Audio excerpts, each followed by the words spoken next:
8 de enero de 1956, Jim Elliot, junto con otros 4 misioneros norteamericanos, fueron asesinados por parte de los miembros de una tribu en la selva en Ecuador. Esta tribu era conocida por su violencia o hostilidad hacia cualquiera que procurase infiltrarse en su territorio. Jim y sus compañeros llegaron a este lugar con el propósito de llevar el evangelio a esta tribu aislada. Fueron semanas de preparación y de oración, y a pesar de un primer acercamiento amistoso, al día siguiente de pisar tierra, ellos fueron asesinados. 5 vidas truncadas, desde la perspectiva humana, una misión fracasada. Y situaciones como esta nos plantean la pregunta en ocasiones de qué debemos hacer como iglesia cuando somos fieles en la predicación del evangelio, oramos fervientemente, pero Dios no obra como esperamos. ¿Cómo perseveramos cuando la hostilidad no cesa, cuando la oposición aparece, cuando los creyentes son amenazados e incluso silenciados? Hechos 12, que es el capítulo en el que vamos a estar meditando en esta mañana, allí nos encontramos en esta misma situación. La muerte de un apóstol, otro que está en la cárcel esperando también su ejecución, una iglesia que es perseguida y un rey decidido a borrar, a quitar de en medio a la iglesia de Cristo. El evangelio parece estar en riesgo, en peligro de ser silenciado, y la iglesia, ¿qué ha de hacer? ¿Cómo ha de responder? Vamos a Hechos capítulo 12. Leemos que en aquel mismo tiempo el rey Herodes echó mano a algunos de la iglesia para maltratarles y mató a espada a Jacobo, hermano de Juan, y viendo que esto había agradado a los judíos, procedió a prender también a Pedro. Eran entonces los días de los panes sin levadura, y habiéndole tomado preso, le puso en la cárcel, entregándole a 4 grupos de 4 soldados cada uno, para que le custodiasen, y se proponía sacarle al pueblo después de la Pascua. Así que Pedro estaba custodiado en la cárcel, pero la iglesia hacía sin cesar oración a Dios por él. Y cuando Herodes le iba a sacar aquella misma noche, estaba Pedro durmiendo entre 2 soldados, sujeto con 2 cadenas, y los guardas delante de la puerta custodiaban la cárcel. Y he aquí que se presentó un ángel del Señor, y una luz resplandeció en la cárcel, y tocando a Pedro en el costado le despertó diciendo: levántate pronto. Y las cadenas se le cayeron de las manos. Le dijo el ángel: cíñete y átate las sandalias. Y lo hizo así. Y le dijo: envuélvete en tu manto y sígueme. Y saliendo le seguía. Pero no sabía que era verdad lo que hacía el ángel, sino que pensaba que veía una visión. Habiendo pasado la primera y la segunda guardia, llegaron a la puerta de hierro que daba a la ciudad, la cual se les abrió por sí misma. Y salidos pasaron una calle, y luego el ángel se apartó de él. Entonces Pedro, volviendo en sí, dijo: ahora entiendo verdaderamente que el Señor ha enviado su ángel, y me ha librado de la mano de Herodes y de todo lo que el pueblo de los judíos esperaba. Y habiendo considerado esto, llegó a casa de María, la madre de Juan, el que tenía por sobrenombre Marcos, donde muchos estaban reunidos orando. Cuando llamó Pedro a la puerta del patio, salió a escuchar una muchacha llamada Rodé, la cual, cuando reconoció la voz de Pedro, de gozo no abrió la puerta, sino que corriendo adentro dio la nueva de que Pedro estaba a la puerta. Y ellos le dijeron: estás loca. Pero ella aseguraba que así era. Entonces le decían: es su ángel. Mas Pedro persistía en llamar, y cuando abrieron le vieron, se quedaron atónitos. Pero él, haciéndoles con la mano señal de que callasen, les contó cómo el Señor le había sacado de la cárcel. Y dijo: haced saber esto a Jacobo y a los hermanos, y salió y se fue a otro lugar. Luego que fue de día, hubo no poco alboroto entre los soldados sobre qué había sido de Pedro. Mas Herodes, habiéndole buscado sin hallarle, después de interrogar a los guardas, ordenó llevarlos a la muerte. Después descendió de Judea a Cesarea y se quedó allí. Y Herodes estaba enojado contra los de Tiro y de Sidón, pero ellos vinieron de acuerdo ante él, y sobornado Blasto, que era camarero mayor del rey, pedían paz, porque su territorio era abastecido por el del rey. Y un día señalado, Herodes, vestido de ropas reales, se sentó en el tribunal y les arengó. Y el pueblo aclamaba gritando: voz de Dios y no de hombre. Al momento un ángel del Señor le hirió por cuanto no dio la gloria a Dios, y expiró comido de gusanos. Pero la palabra del Señor crecía y se multiplicaba. Y Bernabé y Saulo, cumplido su servicio, volvieron de Jerusalén, llevando también consigo a Juan, el que tenía por sobrenombre Marcos. Hemos leído todo el texto, y este texto nos responde a la pregunta: vemos un relato que empieza con una violenta persecución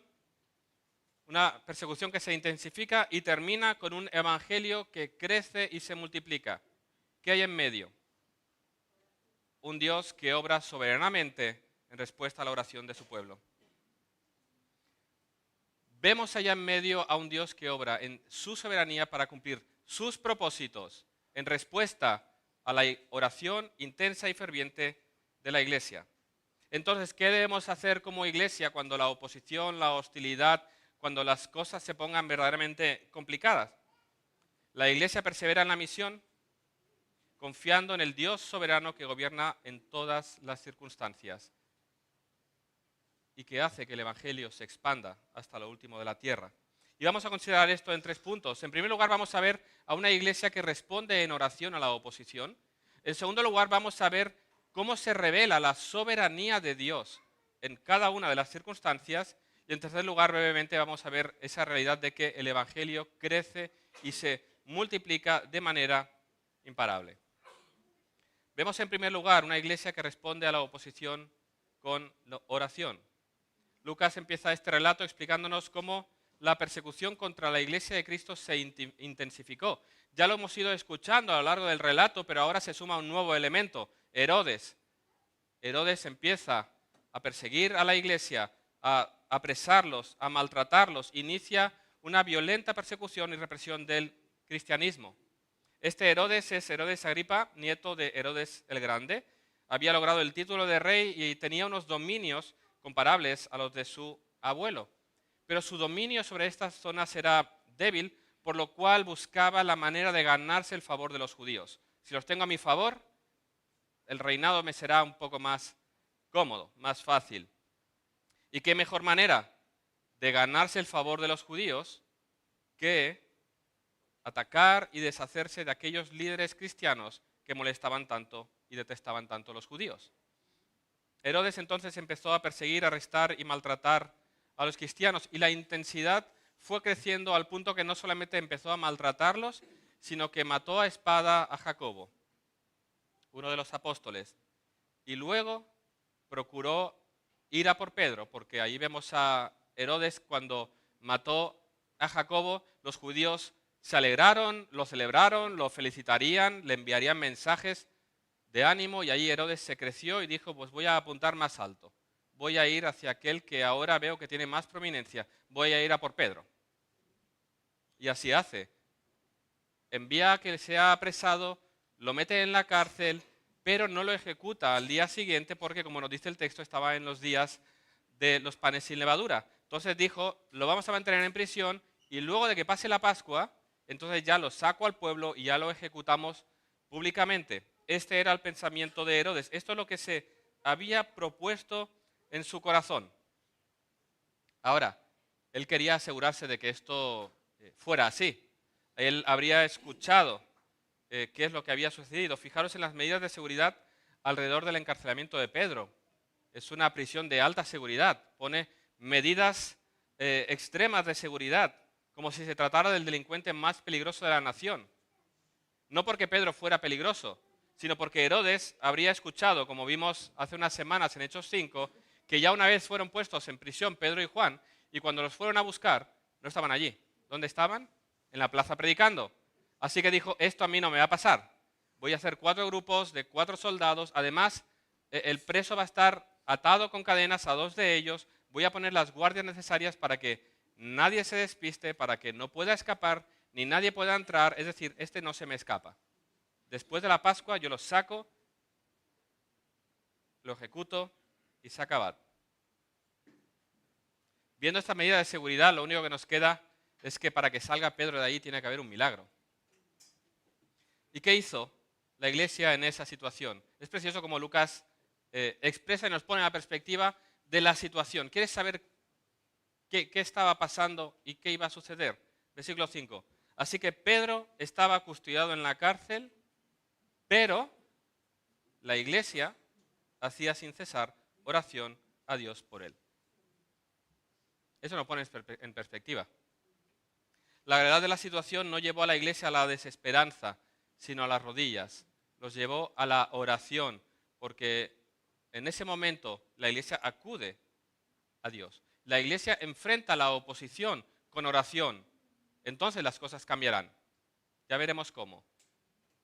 Pero la iglesia hacía oración sin cesar. 3 cosas quiero que veamos acerca de esta respuesta en oración de la iglesia. En primer lugar, ¿dónde dirige su mirada a la iglesia? No a Herodes, no a los poderes que hay en contra de ellos, no mira en lo horizontal, mira en lo vertical. ¿A dónde busca? Mira a Dios, mira arriba, mira al Dios que está en los cielos, mira al que gobierna por encima de todos. Es decir, Pedro está sometido a Herodes, pero es que hay uno por encima de Herodes que gobierna. Los creyentes apelan a la autoridad suprema, aquel ante el cual incluso Herodes va a tener que rendir cuentas. La iglesia levanta la mirada a aquel que gobierna sobre todas las cosas.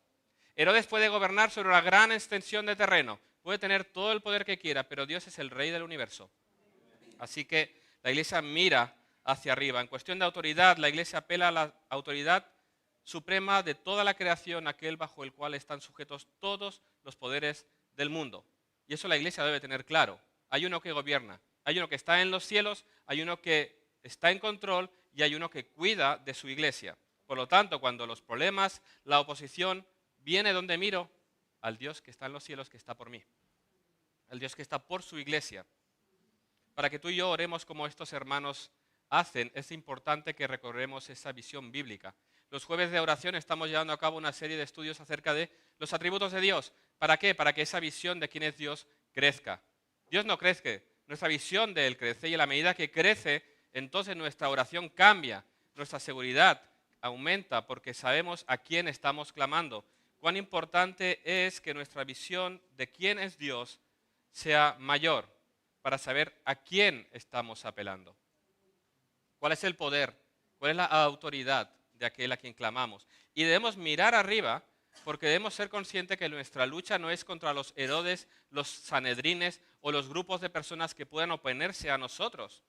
No tenemos lucha contra sangre y carne, sino contra principados, contra potestades, contra los gobernadores de las tinieblas de este siglo, contra huestes espirituales de maldad en las regiones celestes. Es una lucha espiritual y debe ser llevada a cabo con armas espirituales. Debemos clamar al Dios que es poderoso, quien gobierna sobre los poderes de este mundo y sobre todas las potestades en el universo. Por eso, la iglesia en primer lugar dirige su oración a Dios. Levanta la mirada. En segundo lugar, ¿cómo ora la iglesia? Como un cuerpo. Dice que la iglesia, no un grupo de miembros, el grupo de oración, la iglesia oraba. Esta era una comunidad, como vimos al principio del libro de los Hechos, Hechos 2, caracterizada por su unidad en la oración, ¿sí? Perseveraban en la doctrina, en la comunión y en la oración. Era una comunidad caracterizada por la oración. Y aquí los vemos en esta unidad en la oración. Cuando Pedro acude a la casa de María, encuentra a la iglesia orando allí. Entonces, había un sentir de cuerpo. Cuando un miembro del cuerpo se duele, todo el cuerpo se duele. Cuando un hermano está en adversidad, la iglesia como cuerpo busca a Dios y ora por él. La iglesia oraba a Dios sin cesar por él, por Pedro, por el hermano que estaba ahora sufriendo oposición. La iglesia como un cuerpo buscando a Dios, intercediendo por su hermano. Ninguno querría faltar a esas reuniones, porque entendían que su presencia allí era necesaria para levantar como un solo cuerpo la voz al Dios de los cielos.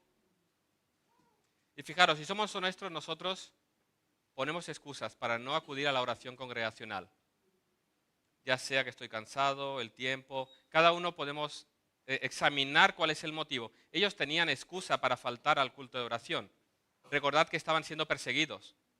Había una amenaza que pendía sobre ellos. Pedro ya estaba en la cárcel. Entonces, la reunión de oración de la iglesia era el lugar donde le decía a las autoridades, ves allí y llévatelos a todos porque esa es la iglesia. Entonces, acudir al culto de oración en ese tiempo era poner en riesgo su propia vida. Podías ir y podías no volver.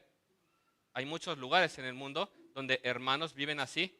Van a la iglesia a celebrar el culto, pero la oposición es tan fuerte que a veces son atacados, las iglesias son quemadas, tienen que salir, pero no dejan como cuerpo de buscar a Dios y buscar alabarle poniendo en riesgo sus propias vidas.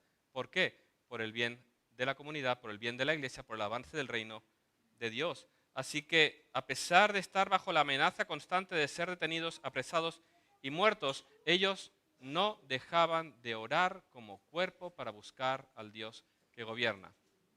Ahí vemos cómo la iglesia ora, como un cuerpo, con el sentir de esa unidad. Y en tercer lugar vemos la intensidad con la que la oración ha de ser levantada. Si tienes Reina Valera verás que dice que la oración era sin cesar. Es verdad, era una oración continua, día tras día, oraban unidos en las casas, oraba cada uno en su casa, pero literalmente, como vemos en la Biblia de las Américas, se nos dice que oraban fervientemente, oraban intensamente. Y para entender cómo era esa oración, debemos ver que ese adverbio aparece en otro lugar para definir la oración de Jesús en Getsemaní. ¿Cómo oró Jesús ante los horrores de la cruz? Estando en agonía, oraba más intensamente y era su sudor como grandes gotas de sangre que caían hasta la tierra. ¿Cómo de intensa fue la oración de Jesús en Getsemaní? Completa, entregada, su corazón derramado, con todas sus fuerzas, con todo su ser entregado, con fervor, delante de Dios. Así oraba la iglesia por Pedro. Así era la oración de esta comunidad, clamando al Dios. Clamaban al Dios que es poderoso, pero clamaban como un solo cuerpo, con intensidad, con fervor. No oraban al vacío, oraban al Dios que resucitó a Jesús de entre los muertos. Por eso esa fuerza en la oración, esa entrega en la oración, es porque quieren clamar con fuerza al Dios que es poderoso. Cuando vemos ese testimonio, nuestra vida de oración personal y en especial congregacional debe ser confrontada. Debemos examinar cómo vemos nosotros, cómo consideramos la oración congregacional, el culto de oración de los jueves. ¿Cuál es el peso que tiene en nuestras vidas? ¿Cuál es la importancia que le damos? A la luz de este testimonio, puedes definir tu vida de oración como un deseo ardiente y ferviente para unirte a tus hermanos, para buscar al rostro de Dios fervientemente también. ¿Está en tu corazón ese deseo de yo quiero unirme a mis hermanos para levantar juntos la voz, para entregarnos por completo y clamar al Dios que es poderoso para obrar? Pregúntate por qué no tomo en serio, no considero la importancia de esa unión, de esa familia, ese cuerpo que se acerca a Dios en oración.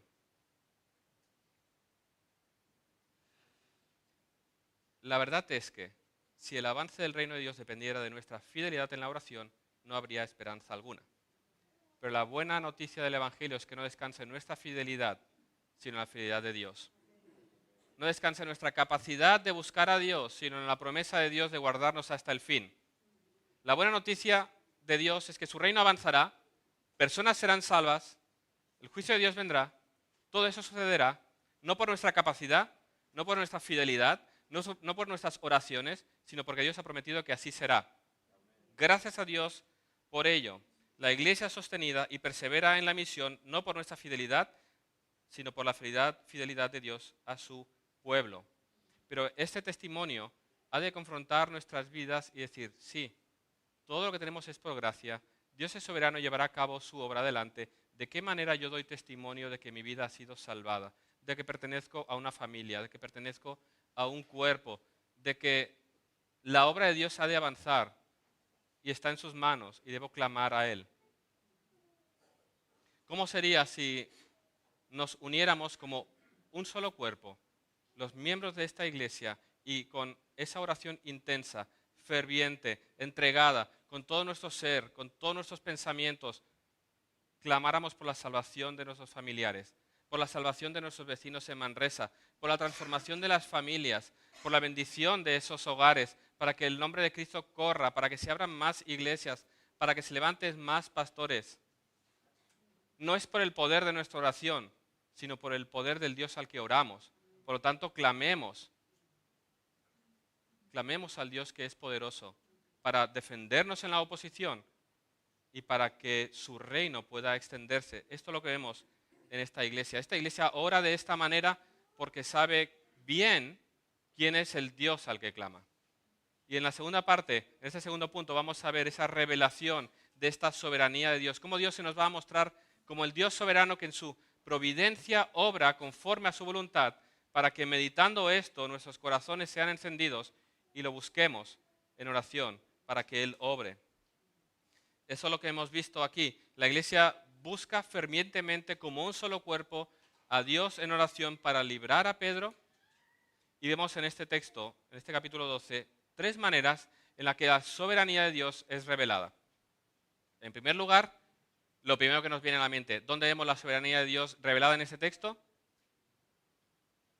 En la liberación de Pedro, ¿verdad? Si hablamos de Hechos 12, pensamos en el milagro de cómo Pedro se escapa de la prisión, de la cárcel. Vemos a Dios obrando soberanamente en su providencia, trayendo salvación de manera milagrosa a Pedro como respuesta a las oraciones de la iglesia. Y vemos en el versículo 6 cómo la liberación del apóstol sucedió la noche antes de que fuera entregado. La iglesia oraba cada día esperando esa liberación. Y esa última noche estarían orando porque al día siguiente se haría pública esa ejecución. Y la iglesia oraba fervientemente porque aún en el último momento sabían que Dios es poderoso para salvar a Pedro. Y esa verdad de que Dios es soberano es lo que ha de traer confianza a nuestros corazones. Esa realidad de que Dios es poderoso para salvar debe grabarse y traer descanso. Es decir, oramos fervientemente, oramos con intensidad, pero oramos confiados, porque Dios obra, porque Dios es soberano, porque en su providencia ya ha determinado todas esas cosas. Descansamos, es decir, venimos el jueves, oramos, derramamos lágrimas, levantamos nuestra voz y luego nos vamos a dormir tranquilos, porque Dios está en control. Así como Pedro. Porque ya me dirás cómo. Alguien que está esperando su ejecución para el día siguiente. Alguien que estaba atado a 2 presos bajo una gran vigilancia de seguridad, duerme de esta manera, profundamente. O sea, es tal, yo no sé cómo... Hay personas que casi los tienes que tirar de la cama para que se despierten. Seguro que sabréis de alguien que le llamas y le llamas, sobre todo a los hijos cuando hay clase. ¿No? Le llamas y le llamas y le llamas y casi lo tienes que tirar, le tienes que golpear para decirle, oye, levántate. Así dormía Pedro. Que el ángel le tuvo que dar un buen golpe para decirle, oye, Pedro, levántate. Y aún así iba somnoliento. Como un condenado a muerte esperando el maltrato por parte de sus carceleros, sabiendo que ya uno de los apóstoles había muerto a espada y que el siguiente iba a ser él, podía dormir tan profundamente. Porque su vida descansa en la providencia divina. Él sabe que Dios tiene todo el poder para hacer todo lo que quiera y eso está bien. Eso lo decimos. Lo importante es creerlo en nuestro corazón como Pedro y dormir atado, sabiendo que mañana ves a saber qué es lo que va a ser de mí. Esta es la confianza en la providencia divina. Nos recuerda a aquellos en el Antiguo Testamento, ¿os acordáis de Sadrach, Mesach y Abednego? Iban a ser lanzados a un fuego ardiendo por no adorar la estatua de oro levantada por Nabucodonosor. Les están diciendo, esto es lo que va a suceder.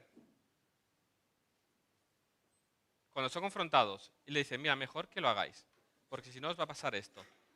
¿Cómo responden ellos? Daniel 3, 17 al 18. He aquí nuestro Dios a quien servimos puede librarnos del horno de fuego ardiendo, y de tu mano, oh rey, nos librará. Y si no, sepas, oh rey, que no serviremos a tus dioses, ni tampoco adoraremos la estatua que has levantado. Es decir, si nos salva, como si no, está bien, no nos rendiremos a ti. Ellos están diciendo esto. Él hará lo que sea conveniente, y eso a nosotros nos está bien. Eso es confianza en la providencia divina. Así debe ser nuestra oración, confiada en la soberanía y providencia divinas, una oración rendida a la voluntad de Dios. Es decir, nos acercamos orando fervientemente, pero en último término le decimos, Dios, que sea hecha tu voluntad. Y dispón, prepara mi corazón para aceptar, para rendirme y reconocer que tu voluntad es mejor que la mía. Y vemos aquí que en esos decretos eternos de Dios sí que estaba la liberación de Pedro. Un ángel viene a su rescate aquella noche, el ángel llega hasta Pedro, como decía, le tiene que dar un buen golpe para que se levante. Pedro va caminando, le dice, vístete, ciñete el manto, ponte las sandalias y sígueme. Y Pedro seguía como sonámbulo, quizás pensando que sería una visión, como aquella visión del lienzo. Él pensaría, bueno, estoy soñando. ¿No te ha pasado un sueño que es tan real que no puedes distinguir? Él fue siguiendo al ángel. La última puerta se nos dice que se abrió de manera automática. Y de repente se encuentra fuera de la cárcel. Y supongo que ya con el aire fresco despertó y allí reconoció. Verdaderamente el Señor ha enviado a su ángel y me ha liberado de la mano de Herodes. En ese momento es consciente de que Dios ha enviado un ángel para sacarlo de la cárcel. Como decía antes, las fuertes medidas de seguridad que habían dejaban lugar solo a una obra milagrosa y así actuó Dios. Los guardias no pudieron hacer nada, ni se enteraron. Por eso la sorpresa al día siguiente. Imaginaos esos dos guardias con las cadenas colgando y ¿dónde está el preso? O sea, no nos han quitado la vida para huir, seguimos vivos. Las puertas se han abierto, ha pasado por todas las guardias que había, ha salido hasta el final. ¿Cómo ha sido esto?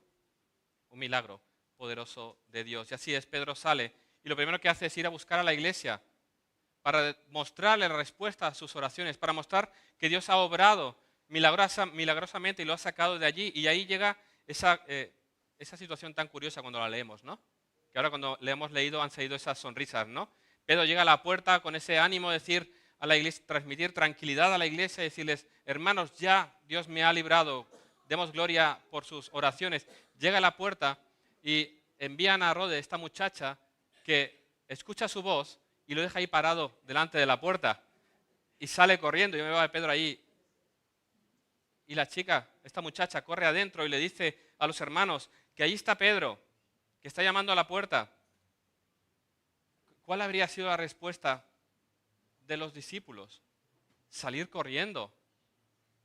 Dios ha escuchado nuestras oraciones y ha librado a Pedro, pero no. ¿Qué le dicen? Estás loca. Es su ángel. ¿Cómo va a ser Pedro? Pero ¿no era esto por lo que estaban orando fervientemente? ¿No estaba puesta su confianza en que Dios podía traer a Pedro a esa puerta? Llevaban días orando, esa noche orando más intensamente, pero no salieron a ver si era así. Y la muchacha insistió, y Pedro insistió llamando, que estoy aquí, que estoy aquí. Pedro estaba allí como respuesta a sus oraciones, pero no lo creyeron. Ahora podemos juzgarlo rápidamente y decir, qué poca fe. Pero ¿cuántas veces hemos orado por algo, sabiendo en nuestras mentes que Dios puede hacerlo, en la teoría, sin esperar genuinamente que lo haga? ¿Cuántas veces levantamos nuestras oraciones sin creer que Dios puede hacer eso? ¿Cuántas veces levantamos nuestras voces y clamamos sabiendo que Dios es grande, que Dios es poderoso, que Dios es bueno, pero no creemos que Él pueda hacerlo? Obras maravillosas como la salvación de Pedro nos han de recordar, no que la oración tiene poder, sino que el Dios al que oramos tiene poder. Y eso nos ha de llevar a orar confiados, sabiendo que Dios puede obrar maravillas, que Dios es poderoso para sacar a Pedro, que Dios es poderoso para sanar enfermedades, que Dios es poderoso para salvar a mi esposo, a mi esposa, a mi hijo. ¿Oramos con esa confianza? ¿Oramos sabiendo que Dios es poderoso para obrar? Pedro se los tuvo que mostrar, que escucharan cómo Dios había obrado este milagro en respuesta a sus oraciones. Y qué bueno que es Dios cuando muestra el fruto de la respuesta a nuestras oraciones, cuando Dios nos deja ver la salvación del esposo, la esposa, la salvación de un hijo, la salvación de un amigo, la restauración de un matrimonio, el crecimiento, la santidad. Si Dios quiere, en un mes vamos a celebrar bautismos. Otro testimonio poderoso de Dios salvando a aquellos por los que muchos familiares oraban, aquellos por los que muchos amigos oraban, aquellos por los que la iglesia oraba, y Dios nos va a mostrar ese día de manera visual he aquí, yo sigo salvando hoy. Mi poder no se ha acortado, por lo tanto, sigue buscándome en oración porque yo puedo obrar maravillas. Eso es lo que Dios muestra en la salvación de Pedro. Y nos muestra esto ¿para qué? Para animarnos a acudir a la oración, sabiendo que Él responde las oraciones. El Dios soberano que ha decretado todas las cosas quiere que tú y yo vayamos de rodillas y le clamemos, reconociendo que dependemos de Él, que la obra es suya, para que Él sea glorificado. Y nos muestra, he aquí, esta es la respuesta a vuestras oraciones. Pedro ha sido liberado. Y eso llenaría el corazón de los creyentes. Así que vemos la soberanía de Dios revelada en la salvación de Pedro. Ahora, ¿Dios siempre responde nuestras oraciones así? Porque quizás estás escuchando este testimonio asombroso. Has escuchado y has visto el fruto que Dios produce y me dices, ¿por qué entonces Dios no respondió cuando oré por mi familiar enfermo? Por la restauración de mi matrimonio o por la salvación de mi amigo. ¿Por qué Dios no me respondió? La realidad de nuestra experiencia es que Dios no siempre responde así. No toda la oración resulta en liberación. Pedro es liberado, pero Jacobo fue muerto a espada. ¿Qué sucede con Jacobo? ¿Por qué Pedro es liberado y Jacobo no? ¿Es falta de fe? ¿Por qué Dios no evita la muerte de Jacobo? ¿Por qué no obra de manera milagrosa como hizo con Pedro? Dios puede hacerlo. ¿Por qué no lo ha hecho? Esta pregunta te la puedes hacer. ¿Por qué Dios no ha respondido a la oración como yo lo he pedido, como yo sé que Él puede hacer? La soberanía de Dios no significa que Dios siempre libra a los suyos del sufrimiento, sino que Él gobierna soberanamente en medio de esas circunstancias. En su providencia, Dios había decretado que las cosas debían ser de esta manera. Y así nos ha sido mostrado, para que consideremos esta verdad. Dios es soberano y en su providencia Él ordena todas las circunstancias conforme a sus propósitos, que no tienen por qué coincidir con los nuestros. Los suyos son más altos y más perfectos. Antes lo hemos dicho, Dios, sea lo que sea conmigo, está bien. Y siempre escuchamos esto diciendo, apuntando hacia el bien, ¿no? Apuntando a que yo tengo esta fe, pero si me sale bien, mejor. No, eso es, Señor, confío en tu soberanía, en tu providencia, que es buena, es santa y es justa. Entonces, lo que hagas está bien. Y esta ausencia de respuesta, este silencio de Dios en el caso de Jacobo, forma parte de la providencia de Dios. Y nosotros podemos clamar y ver que Dios no escucha, que hay silencio y Dios no obra. Y Dios responde de maneras que no podemos llegar a entender. Pero fijaros, la muerte de Jacobo no anula la soberanía de Dios, sino que se cumple aquello que Dios mismo ya había dicho que sería. Si vamos atrás en el relato bíblico, podemos ir a Marcos 10, nos encontramos a Jacobo y a Juan hablando con Jesús y diciéndole, cuando vuelvas en tu reino, a mí ponme en este lado y a mí en el otro. O sea, danos un lugar importante, danos un lugar prominente en la llegada de tu reino. ¿Y qué le dice Jesús? ¿No sabéis lo que pedís? ¿Podéis beber del vaso que yo bebo o ser bautizados con el bautismo con que yo soy bautizado?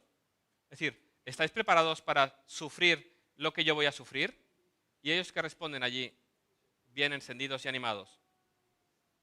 Podemos. Y Jesús dice, a la verdad, del vaso que yo bebo, beberéis. Y con el bautismo con que yo soy bautizado, seréis bautizados. Es decir, sí, vais a sufrir, vais a morir, vais a probar de ese mismo sufrimiento.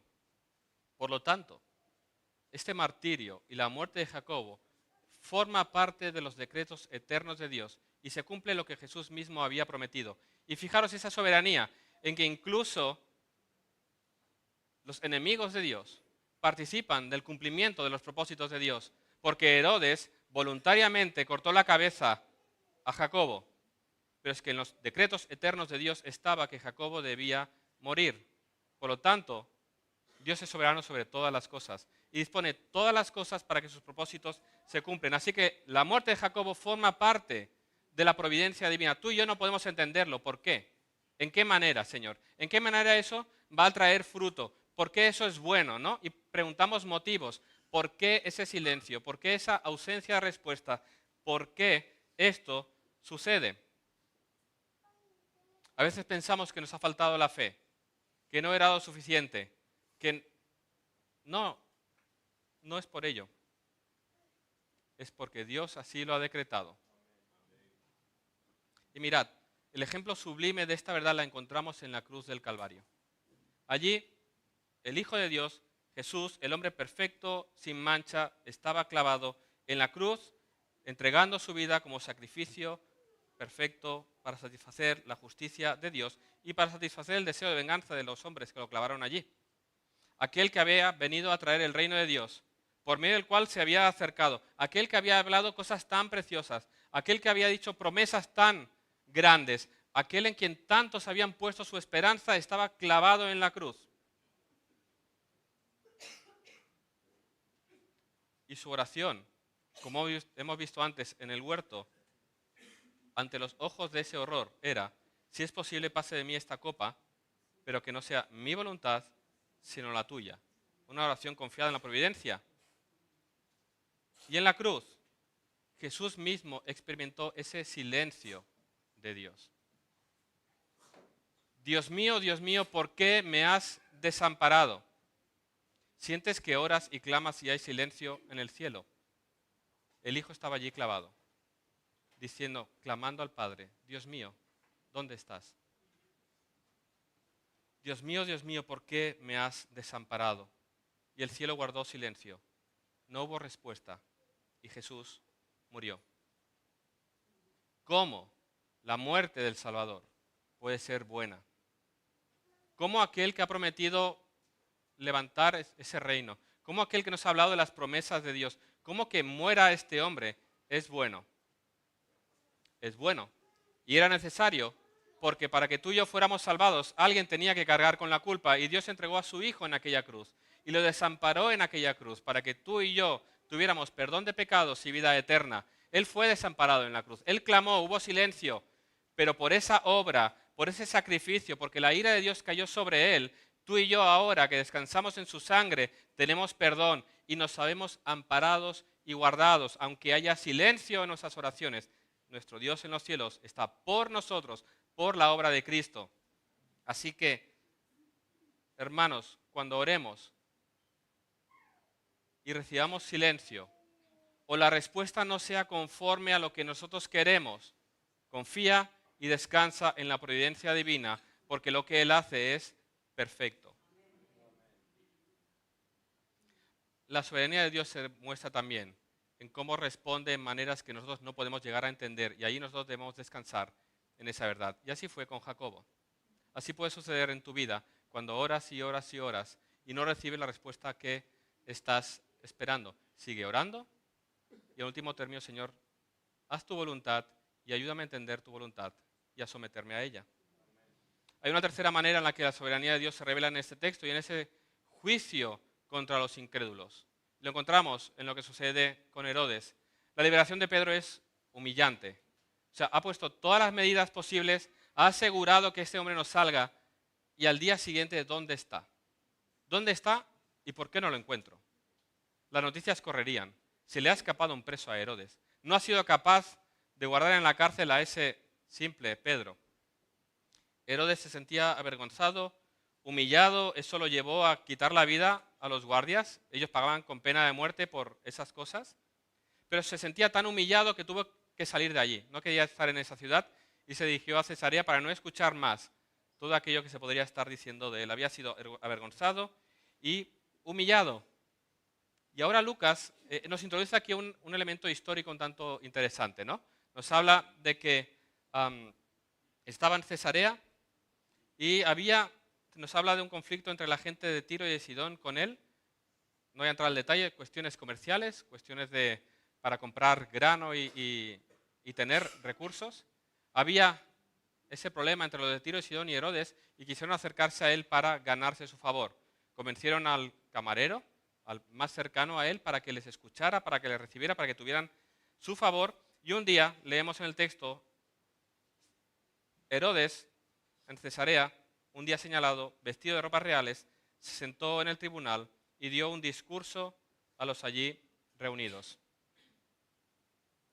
Ese suceso que encontramos aquí, el historiador Flavio Josefo también nos lo describe, nos dice cómo aquel día Herodes Agripa había venido a Cesarea a celebrar un festival en honor del emperador, seguramente en agosto para celebrar su cumpleaños. La fecha es importante porque sería después de la cosecha, por lo tanto era un buen momento para venir al rey, ganarse su favor, arreglar ese arreglo comercial y poder tener grano para llevarse a su casa. Así que en el segundo día de los juegos, dice Josefo, Herodes entró a la arena al amanecer, vestido con un traje tejido de hilo de plata. Cuando los hilos de los rayos del sol dieron en su capa, Herodes brilló. Se nos dice que dio un discurso también. Pero vemos aquí a aquellos que querían ganar su favor, adulándole, dirigiéndose a él como un Dios. Nos cuenta Josefo que le decían algo así como, sé propicio a nosotros, o si hasta ahora te hemos temido como a un hombre, he aquí en adelante reconoceremos que tú eres más que un simple mortal. Lucas nos lo dice de esta manera, el pueblo aclamaba gritando, voz de Dios y no de hombre. ¿Y qué hizo Herodes? Se enorgulleció, la recibió él la gloria que solo merece Dios. ¿Y qué sucede? Un ángel del Señor le golpea. El mismo término que se usa para el golpe en el costado de Pedro, ¿sí? Para uno fue para salvación, pero para Herodes ese golpe del ángel fue para condenación, fue para muerte. Y una grave enfermedad sobrevino. Y tras 5 días de agonía, este que se creía el mayor de los hombres, este que se creía y recibía los honores de un Dios, murió no derrotado por un ejército de soldados, sino por un ejército de gusanos, podrido por dentro, aquel que se quería grande, humillado a lo más bajo, su soberbia absolutamente borrada. Es una muerte humillante de aquel que había pretendido ser como Dios. Aquel que había quitado la vida al apóstol de Jesucristo, aquel que había querido eliminar a Pedro, aquel que quería elevarse por encima de todos, el rey Herodes, humillado por el Rey de Reyes, por el soberano de todo el universo. Él pretendía un lugar que solo le pertenece a Dios. Solo hay un trono y ahí está nuestro Dios. Ese es nuestro Dios, el que gobierna, el que está en el trono, el que es el Rey y que no comparte su gloria con nadie. Señor Jesús, sentado a su diestra en el lugar de la más alta autoridad, solo Él merece la gloria, solo Él merece la honra y la alabanza, solo Él. Nadie puede atribuirse esa gloria que le pertenece a Dios. Y por eso Dios hace justicia y humilla y derrota, trae su juicio sobre los incrédulos. Aquí vemos la soberanía de Dios ejecutando su juicio contra los incrédulos, contra aquellos que atacan a su iglesia, contra sus enemigos y contra aquellos que pretenden la gloria que solo a Dios le pertenece. Y como dice la Escritura, aquellos que se exaltan serán humillados. Por lo tanto, ¿cuál es el camino del Evangelio? El camino del Evangelio es descendente. El que se humilla será exaltado. Por lo tanto, Dios nos muestra aquí que Él, en su soberanía y en su providencia, ejecutará juicio sobre los incrédulos, sobre sus enemigos. Y eso da descanso y paz a su iglesia. Porque ya sea hoy, o mañana, o en el día final, Dios hará juicio. Dios hará justicia. Y los malvados recibirán su castigo. Y nosotros anhelamos esa justicia. Quizá la querríamos hoy, para muchos. Pero debemos aprender a esperar. En su tiempo, en su providencia, cuando Él quiera, Él traerá juicio. Y aquí nos lo muestra. Aquellos que se levantan, aquellos que se exaltan, aquellos que están contra Él, serán humillados, caídos, enviados a lo más bajo. Esa es nuestra esperanza. Y ahora tú debes preguntarte también, porque puedes pensar, yo no soy como Herodes. Él era alguien poderoso, era alguien grande y alguien que hacía muchas cosas muy malas. Bueno, piensa, ¿de qué manera tú estás hoy aquí y le robas la gloria a Dios? ¿En qué manera tú dirás, ¿y cómo yo le robo la gloria a Dios? Bueno, cuando ves esta creación, por ejemplo, y no reconoces que hay un Dios detrás y le rindes la adoración y la alabanza que Él merece. Cuando tú escuchas este evangelio precioso, escuchas de este Jesús y lo ignoras, lo rechazas, te burlas y lo ignoras? ¿De qué manera tú rechazas a aquel que Dios ha provisto para la salvación de los hombres? ¿En qué manera le robas la gloria que solo a Dios le pertenece? Hay un día en que, como Herodes, serás presentado delante de él. Pagarás por tus actos, pagarás por tu orgullo, pagarás por tu pecado, pagarás por lo que sea, y recibirás entonces el justo juicio de Dios. Y es así de terrible. Por eso predicamos el Evangelio cada domingo, para que puedas humillarte, para que hagas ese camino de caer de rodillas, decir, yo soy ese miserable pecador que te he robado la gloria, que te he ignorado, que me he burlado de ti, que te he rechazado. Yo soy pecador. Y clamar a aquel que sufrió la ira de Dios en tu lugar, aquel que fue humillado, que fue muerto, pagando por tu pecado para que tú puedas encontrar perdón. Por eso busca y clama a aquel sobre el que cayó la ira de Dios, aquel que recibió el juicio de Dios en tu lugar. Tú mereces estar en esa cruz, pero Cristo ocupó ese lugar, porque solo Él con su vida podía satisfacer verdaderamente la justicia de Dios. ¿No intentes ganarte el favor de Dios? Cristo obtuvo ese favor al ser levantado entre los muertos al tercer día y Dios aceptando esa obra perfecta del Hijo en la cruz. Por eso corre a Él, cae a Él humillado y busca el perdón que solamente en Él hay. Vemos en este cuerpo del texto la soberanía de Dios revelada en estos tres casos. Dios salva a Pedro, Dios permite la muerte de Jacobo y juzga a Herodes. Y en los tres Él sigue siendo soberano. Y fijaros cómo después de todo esto, de la violenta persecución, de la liberación de Pedro, la muerte de Jacobo, el juicio de Herodes, cómo Lucas con una frase nos resume todo. Todo esto ¿sirve para qué? Versículo 24. Pero la palabra del Señor crecía y se multiplicaba. Con todo, Herodes mató a Jacobo, pero la palabra del Señor crecía y se multiplicaba. Pedro fue encarcelado, librado, y la palabra del Señor crecía y se multiplicaba. Herodes, que procuraba la gloria y se exaltó, murió devorado, recibió el juicio, y la palabra de Dios crecía y se multiplicaba. Eso nos deja esa confianza en que el crecimiento del Evangelio, el crecimiento de la palabra, la multiplicación de la palabra descansa solamente en la mano soberana de Dios. Él da el crecimiento, Él multiplica, Él salva. Nosotros debemos predicar, debemos esforzarnos, hacer lo que Él nos ha mandado, pero el crecimiento, la salvación es obrada por el poder de Dios. Y esa es nuestra confianza, que a pesar de las circunstancias, la obra de Dios sigue adelante. Encontraremos oposición, seremos rechazados, parecerá que el Evangelio no produce fruto o lo contrario, no veremos resultados inmediatos. Parecerá incluso que el enemigo se sale con la suya, triunfa, pero recuerda, todo sirve para que el Evangelio corra y el reino de Dios crezca y se extienda. Y será así hasta el día en que Él regrese, su reino sea establecido, porque Él volverá. Esa es nuestra esperanza. Clamamos a un Dios vivo, clamamos a un Salvador que vive. Esa es nuestra esperanza. Por eso el Evangelio crece, se multiplica. Jesús fue muerto, pero al tercer día se levantó de entre los muertos victorioso. Y vamos en el nombre de aquel que vive, de aquel que tiene todo el poder sobre la vida y sobre la muerte, aquel que ha resucitado y que un día volverá y establecerá su reino. Y esta es nuestra confianza.